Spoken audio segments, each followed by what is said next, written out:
Tous les fans de catch se souviennent du moment où Kane s'est démasqué en 2003, ou du choc de voir Rey Mysterio sans son masque à l'époque de la WCW. Mais de temps en temps, le démasquage se produit purement par accident. Que ce soit à cause d'un accident sur le ring, ou d'un adversaire agressif, voici les moments où les masques des catcheurs de la WWE ont été dévoilés en direct à la télévision. Commençons par la Big Red Machine. Depuis ses débuts en 1997, en tant que frère défiguré et disparu de l'Undertaker, le personnage de Kane est entouré de mystère et de peur. En outre, la WWE l'a présenté comme l'un des catcheurs les plus effrayants, et son masque l'a aidé à exprimer cette peur. Bien que son démasquage officiel ait eu lieu en 2003 après un match contre Triple H, la plupart des fans savaient déjà que c'était Glenn Jacobs qui se cachait derrière le masque. Pourtant, le spectacle de Kane en train de l'enlever en direct était emblématique. Cependant, même la Big Red Machine n'était pas à l'abri d'une adversité inattendue sur le ring. En 2018,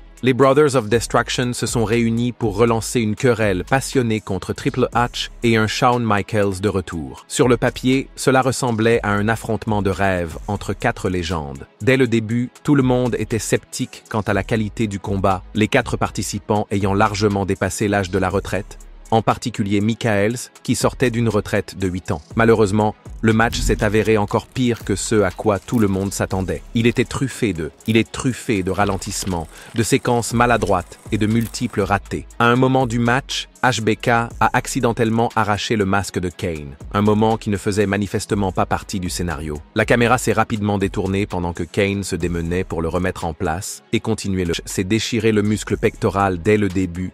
HBK et l'Undertaker ont raté de nombreux spots et l'ensemble du match a semblé lent et décalé. Le démasquage accidentel de Kane n'est qu'une des nombreuses choses qui ont mal tourné dans ce qui s'est avéré être un match de rêve décevant que les fans et les critiques préféreraient oublier. Après que Seth Rollins a subi une grave blessure au genou à la fin de 2015 et a été contraint de renoncer au championnat de la WWE, un tournoi a été annoncé pour couronner un nouveau champion. Dans le cadre de ce tournoi, Kalisto devait affronter Alberto Del Rio à Rio en novembre 2015. À l'époque, Kalisto gagnait du terrain en tant qu'outsider passionnant, avec un solide bagage de lucha libre. Son masque le rendait instantanément reconnaissable et symbolisait son lien avec les traditions du catch mexicain masqué. Lors de son match de tournoi contre Alberto Del Rio sur Rio, les deux superstars se sont retrouvés à se battre au sommet du turnbuckle. Dans le feu de l'action, Del Rio a accidentellement baissé le masque de Kalisto, exposant brièvement son visage au public. Réalisant ce qui s'était passé, Del Rio a rapidement essayé d'aider à repositionner le masque,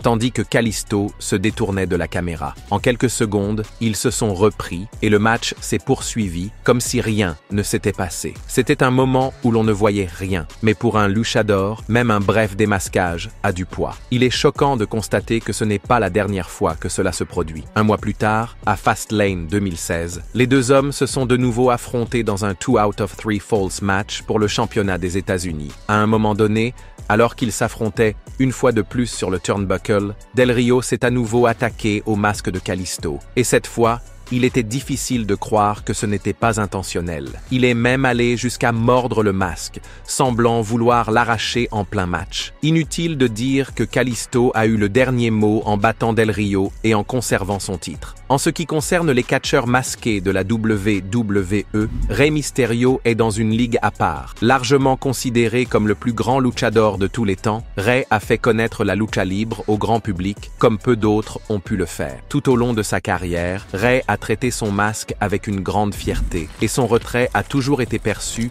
comme le signe ultime d'un manque de respect. C'est pourquoi, presque à chaque fois que Rey se retrouve dans une rivalité acharnée, il y a de fortes chances que son adversaire finisse par essayer de lui enlever son masque. L'un des exemples les plus mémorables s'est produit lors de sa légendaire querelle avec Chris Jericho en 2009. La rivalité, qui tournait autour du mépris de Jericho pour la popularité de Mysterio et le fait qu'il se cache derrière un masque, a atteint son point d'ébullition à Extreme Rules 2009. Dans un moment intelligent et choquant, Mysterio peu après, leur querelle s'est poursuivie lors d'événements en direct, et au cours de l'un d'entre eux, les fans ont assisté à un moment inattendu où le masque de Rey s'est complètement détaché des mains de Jericho. Comme cela ne devait pas se produire, il n'y a pas d'images officielles de l'incident. Cependant, quelques fans présents ont réussi à prendre des photos du moment, qui ont ensuite circulé en ligne. Revenons à Kane, la Big Red Machine. En 2001, Kane était déjà bien établi comme l'un des personnages les plus craints et les plus protégés de la WWE. Puissant et doté d'une présence inégalée, il avait passé des années à détruire ses adversaires, à parler à peine et à dissimuler son identité derrière son masque rouge et noir. C'est pourquoi ce qui s'est passé lors d'un épisode de SmackDown en 2001 a pris tout le monde par surprise. Kane était au milieu d'un match contre Edge, qui à l'époque était en train de devenir une star en solo après avoir connu le succès dans la division Tag Team. Les deux hommes se sont affrontés lors d'un épisode de SmackDown en 2001. Dans le feu de l'action, Edge a saisi le masque de Kane lors d'un combat dans le coin. On ne sait pas si c'était prévu ou accidentel, mais ce qui est certain, c'est que le masque de Kane a commencé à glisser et que, pendant un bref instant, les fans et la faction chaotique Rétribution en 2020, les réactions ont été mitigées. Le groupe, présenté comme une bande d'outsiders rebelles, décidés à démanteler la WWE de l'intérieur, a fait irruption sur la scène avec des membres masqués, des voix déformées et des visuels anarchistes. Parmi eux, Mia Yim, rebaptisé Reckoning, faisait partie de cette faction, vêtue d'une tenue sombre et d'un masque partiel, couvrant la moitié inférieure de son visage. Cependant, ses débuts officiels dans le ring à Rio ne se sont pas exactement déroulés comme prévu. Lors de l'épisode de Rio du 30 novembre 2020, Reckoning a affronté Dana Brooke dans un match simple. Cependant, quelques instants après le début du match,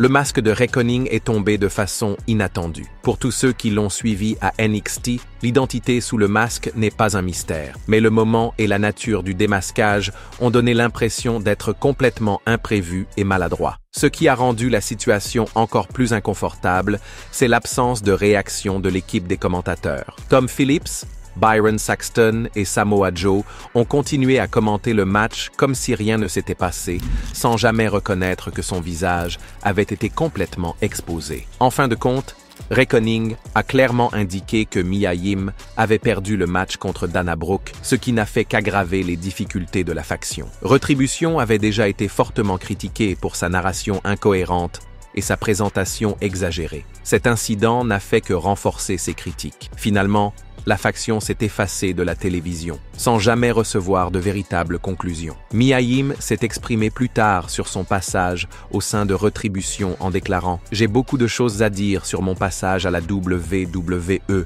mais je le dirai quand je serai prête. » En ce qui concerne le masque de Reckoning, il était vraiment difficile de respirer dedans. Ce qui m'inquiétait le plus, ce n'était pas qu'il ne me plaisait pas, mais que si je recevais un coup de pied au visage et que les extrémités sortèrent de l'arrière, j'aurais pu être poignardé au visage. Mais vous savez, ils ne se sont pas vraiment souciés de cela. On peut dire sans se tromper qu'Alberto Del Rio n'a jamais eu les meilleurs antécédents lorsqu'il s'agissait de travailler avec des catcheurs masqués. Et la situation avec Sin Cara en 2012 n'a fait qu'accentuer cet état de fait. À l'époque, Sin Cara venait tout juste de faire ses débuts à grand renfort de publicité et était considéré comme le prochain grand luchador de la WWE. Mais avec des blessures constantes, des spots ratés et une gestion incohérente, les choses ne se sont pas déroulées sans heurts. Pour ne rien arranger, sa brève querelle avec Del Rio a été plus dramatique que prévu, tant sur le ring qu'à l'extérieur. Lors de l'épisode de Rio du 24 septembre 2012, Sin Cara et Alberto Del Rio se sont affrontés dans un match par équipe. Lors d'un moment clé du combat, Del Rio a tenté de relever Sin Cara du tapis, mais ce faisant, il a accidentellement tiré sur son masque, exposant complètement le visage de Sin Cara en direct à la télévision. Ce qui a rendu ce moment encore plus suspect, c'est le contexte dans lequel il s'est déroulé. Del Rio avait déjà la réputation de repousser les limites lorsqu'il travaillait avec des catcheurs masqués, surtout si l'on considère les rumeurs de longue date sur les tensions en coulisses entre lui et Sin Cara. De nombreux fans se sont demandé si le démasquage était vraiment accidentel ou s'il s'agissait d'une prise délibérée, destinée à mettre son adversaire dans l'embarras. Pendant son séjour à la WWE, Gran Metalik était connu non seulement pour son incroyable agilité sur le ring, mais aussi pour le mystère qui entourait son identité. Comme beaucoup de luchadors, il a caché son vrai visage et son nom au public pendant des années, à tel point qu'une grande partie des fans occasionnels de la compagnie n'avaient aucune idée de qui était vraiment l'homme derrière le masque. Cela a rendu un incident sur 205 Live en 2017 d'autant plus significatif lorsque Gran Metalik est allé en tête-à-tête avec Neville, qui à l'époque jouissait d'une course dominante en tant que champion cruiserweight. Au milieu d'un takedown à l'extérieur du ring, Neville a agressivement déchiré le masque de Metalik, exposant le visage de Gran Metalik à la télévision en direct. Ce qui fait que ce n'est pas un simple dérapage, c'est la force que Neville a appliquée, ce qui a amené certains à penser qu'il était peut-être allé trop loin, même pour un heel vicieux comme lui. Malgré le démasquage soudain, les deux hommes ont réussi à terminer le match. Metalik a continué d'apparaître sur 205 Live et Main Event, réalisant souvent des performances solides, mais rarement des intrigues significatives. Neville, quant à lui, est resté pendant un certain temps une figure dominante et impitoyable de la division Cruiserweight, détenant le championnat Cruiserweight et continuant à faire régner la terreur. Cependant, peu de temps après cette période, Neville quitta complètement la compagnie, se réinventant sur la scène indépendante et plus tard dans l'AEW sous le nom de PAC. Pendant ce temps, sur 205 Live, un autre luchador s'est retrouvé dans une mésaventure liée à un masque. En juin 2018, lors d'un épisode de 205 Live, Lince Dorado, Kalisto et Gran Metalik ont affronté Drew Gulak, Brian Kendrick et Jack Gallagher dans un match à 6 par équipe. Au milieu du combat, Drew Gulak et Lince Dorado étaient les hommes légaux sur le ring. Dans le feu de l'action, Gulak a frappé Dorado sur le tapis avec une telle agressivité que son masque s'est envolé. Réalisant ce qui venait de se passer, Dorado a immédiatement roulé hors du ring, a attrapé son masque et l'a rapidement remis en place avant que les caméras ne puissent en voir trop. Peu de rivalités dans l'histoire de SmackDown ont été aussi profondément personnelles et aussi divertissantes que la querelle entre Eddie Guerrero et Kurt Angle. De leur combat à WrestleMania 20 à leurs innombrables affrontements dans les mois qui ont suivi, ces deux-là se sont souvent poussés l'un l'autre à bout. Après la perte du titre de champion de la WWE par Eddie au profit de JBL lors du Great American Bash, Guerrero était prêt à tout pour récupérer son titre. Après une bataille féroce, Guerrero s'est battu jusqu'au sommet de la cage, mais El Gran Luchador est apparu de nulle part et a repoussé le Latino Heat dans le ring, permettant à JBL de conserver son titre. Cependant, Eddie n'est pas prêt à se laisser faire. Il s'est lancé à la poursuite de l'homme masqué, a réussi à lui arracher son masque et, à la stupéfaction générale, a révélé qu'il s'agissait de Kurt Angle, qui était également le general manager de SmackDown à l'époque. Cette révélation a ravivé la flamme entre les deux rivaux acharnés. Ce qui s'ensuivit fut la continuation de l'une des querelles les plus personnelles et les plus passionnées de SmackDown. Remontons le temps jusqu'à SummerSlam 2000. À l'été 2000, la tension entre l'Undertaker et Kane a de nouveau atteint un point d'ébullition. Depuis le moment où leurs chemins se sont croisés, les deux hommes ont eu une histoire profonde et compliquée, allant de rivaux amers à des alliés réticents. Après son retour à Judgment Day avec son gimmick légendaire d'American Badass, l'Undertaker a rapidement ravivé de vieilles querelles,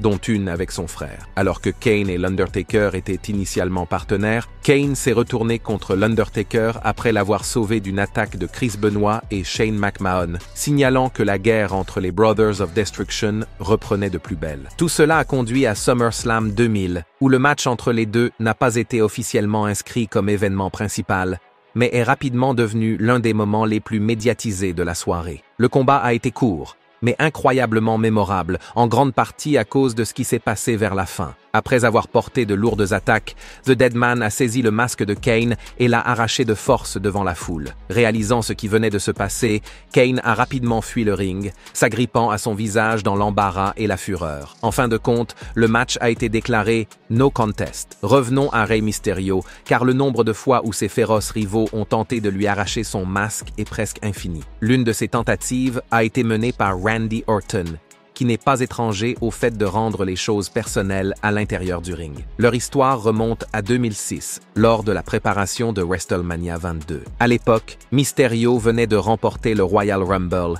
et s'apprêtait à disputer le titre de champion du monde des poids lourds. Mais Orton s'est inséré dans le tableau des titres de manière glaciale. Il est même allé jusqu'à insulter feu Eddie Guerrero pour se mettre à dos Mysterio. Cette querelle a culminé dans un match triple menace à WrestleMania 22, où Rey a défié les pronostics et a remporté le titre de champion du monde des poids lourds. Avance rapide jusqu'en 2018. Rey Mysterio a fait son retour à la WWE avec un accueil enthousiaste de la part des fans. Pendant ce temps, Randy restait toujours aussi sadique. Il n'a pas fallu longtemps pour que les tensions éclatent à nouveau, car le mauvais sang entre les deux s'est ravivé à l'automne 2018. Leur rivalité renouvelée a démarré avec une attaque vicieuse lors de l'épisode de SmackDown du 20 novembre 2018. Après un match âprement disputé, Orton a aveuglé Rey avec un tabassage brutal après le match. Avec une précision chirurgicale, Orton a placé une chaise en acier autour du cou de Rey et l'a poussé dans le poteau du ring. Et dans le chaos, le masque de Rey s'est détaché de façon inattendue. On peut se demander si le fait que le visage de Rey soit exposé en direct à la télévision était intentionnel. Quoi qu'il en soit, le fait qu'Orton ait brandi le masque de Rey au-dessus de sa tête comme un trophée n'est qu'un des nombreux moments sadiques de son vicieux parcours de 2018. Leur rivalité ne s'est pas arrêtée là, puisque la tension entre les deux a culminé dans un match en 1 contre 1 lors du pay-per-view TLC 2018. Une autre des rivalités les plus sous-estimées de Rey Mysterio a eu lieu en 2011, contre une star montante à l'époque, Cody Rhodes. Début 2011, Rhodes a été impliqué dans un match où Rey Mysterio l'a accidentellement frappé avec une genouillère au visage, causant une blessure faciale kayfabe que Rhodes utiliserait pour alimenter sa colère. N'étant plus la superstar fringante autoproclamée, Rhodes a commencé à porter un masque et à reprocher à Rey d'avoir ruiné son apparence et la trajectoire de sa carrière. La colère de Rhodes a atteint son paroxysme lors d'un segment choquant à SmackDown en février 2011. En guise de représailles, Cody a planifié une embuscade contre Mysterio. Mysterio a été brutalement attaqué par derrière par Cody après avoir été persuadé de monter sur le ring par Dusty Rhodes. Après avoir projeté Mysterio contre l'écran d'entrée, Rhodes l'a guidé vers le haut de la rampe et a retiré son masque, qu'il a exhibé comme une récompense diabolique. L'agression humiliante a culminé dans un match en tête-à-tête à WrestleMania 27, où Rey Mysterio était déterminé à régler le problème une fois pour toutes. Pour boucler la boucle, Mysterio s'est vengé de Cody en lui arrachant son masque de protection en plein match et en lui assénant un 619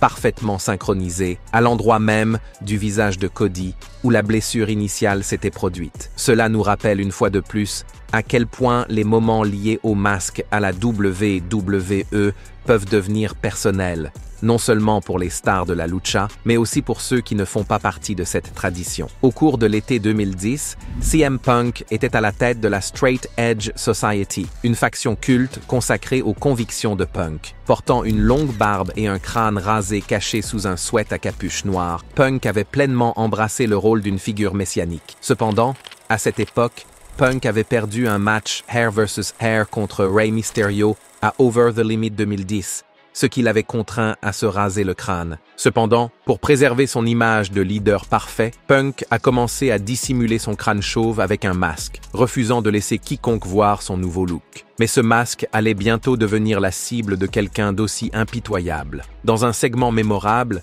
Big Show a pris d'autres membres de la Society et a coincé Punk dans le ring et a arraché son masque, révélant son crâne complètement chauve au public en direct. Les fans ont hurlé de stupeur, tandis que Punk s'est couvert la tête d'horreur et a reculé d'embarras. Hulk Hogan est sans doute l'une des figures les plus reconnaissables de l'histoire du catch professionnel. Son look emblématique, son charisme et sa personnalité plus grande que nature ont fait de lui un nom connu de tous pendant des décennies. Naturellement, si quelqu'un comme Hogan essayait de cacher son identité, il faudrait plus qu'un simple masque pour tromper le public. Cela n'a pas empêché la WWE d'essayer. Au début des années 2000, l'héritage de Hulk Hogan dans le catch professionnel était déjà cimenté. Après avoir dominé la WCW avec le New World Order, beaucoup pensaient que Hogan avait raccroché les crampons pour de bon. Cependant, en 2002, Hogan a fait un retour fracassant à la WWE, apportant avec lui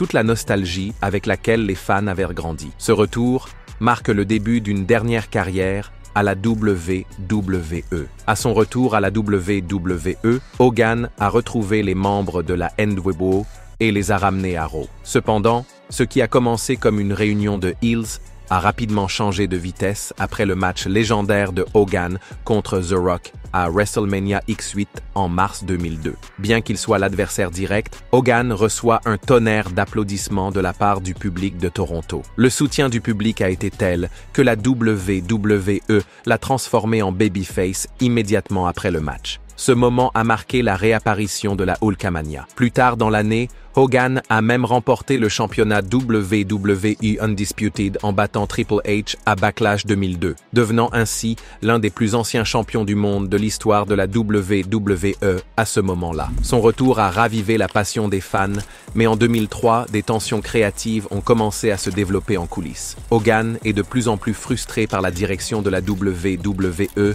et le contrôle créatif de Vince McMahon. Ces problèmes de la vie réelle ont finalement conduit à l'élimination de Hogan de la télévision, du moins pour un certain temps. En mai 2003, la WWE a introduit un nouveau personnage masqué dans SmackDown, une figure patriotique vêtue de rouge, de blanc et de bleu, qui se faisait appeler Mr. Bien, qu'il porte un masque et insiste sur le fait qu'il n'est pas Hogan.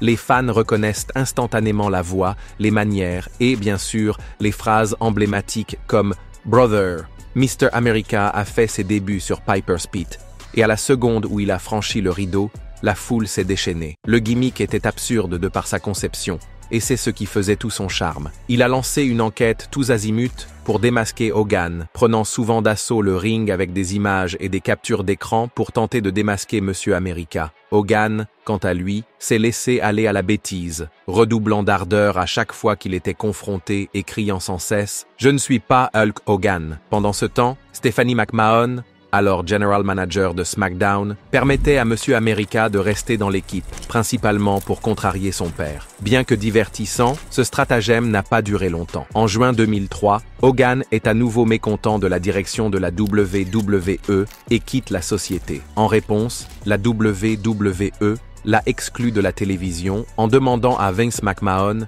de renvoyer Mr. America après avoir prétendument prouvé que Hogan se cachait derrière le masque. C'est la dernière fois que les fans voient Hogan à la WWE pendant un certain temps.